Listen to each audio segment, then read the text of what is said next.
వీకెండ్ల chill అవుదాం అనుకుంటుర్రా? ఇడికి పోతే చిల్లేంది, మీ ఇంట్లో పిల్లి కూడా ఎగిరి గంతేస్తుంది. ఇడ రూమ్లు ఎంత లగ్జరీ ఉంటాయంటే ఇడ ఏం చేసుకున్నా మూడో కంటికి తెలియదు. లొకేషన్ కావాలంటే కమెంట్ల హాయం కొట్టుర్రి, లొకేషన్ పంపుతారు. ఇక ఇడ బెడ్లు ఎంత మెత్తగా ఉంటాయంటే 100 దూది బస్తాల మీద వండుకున్నట్టుంటది, మెత్తగా ఉంటాయి.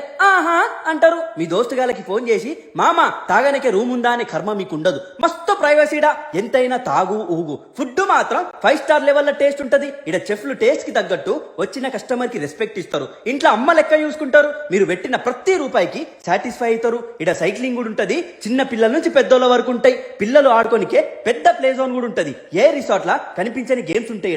ఈ రిసార్ట్ లా మన ముంగట్నే కొన్ని వందల నెమళ్ళు తిరుగుతూ ఉంటాయి. ఈడ ఆడుకోనికే పెద్ద గోల్ఫ్ ఉంటది, పెద్ద బాస్కెట్ బాల్ ఉంటది, పెద్ద వాలీబాల్ కోర్ట్ కూడా ఉంటది. ఈడ అన్ని పెద్దవే. లగ్జరీ స్విమ్మింగ్ పూల్ ఉంటది. దుంకితే మళ్ళీ బయటకి రా అని అంటావు. ఈడికి మీరు ఎవరితైనా పోవచ్చు. ఈడికి పోతే రాత్రి నిద్రపోవు, మీ చుట్టూ స్వర్గమే కనిపిస్తది. అడ్డమైన పొల్యూషన్ ఉంటదు, అడ్డమైన ఆలోచనలు గుర్తురావిడ. చుట్టూ మామిడి చెట్లుంటాయి. 1000 ఎకరాలంటే ఏ రేంజ్ లో ఉంటుందో ఎక్స్పెక్ట్ చేయొచ్చు మీరే. బేకార్ పంచాయతీలు పక్కన పెట్టి ఈడికి ఓరి ఎప్పుడు ఉంటామో ఎప్పుడు వీక్తామో తెలియదు. మస్తు చిల్లైతారు. ఈడ మొత్తం 45 గేమ్లు ఉంటాయి. ఈడ ప్రతి గేము అద్భుతమే. పోతే మామూలుగా ఎంజాయ్ చేయరు. మన పేరు చెప్తే మంచి డిస్కౌంట్ కూడా ఇస్తారు. ఈడ సంపమింగ్ ఒర్రి.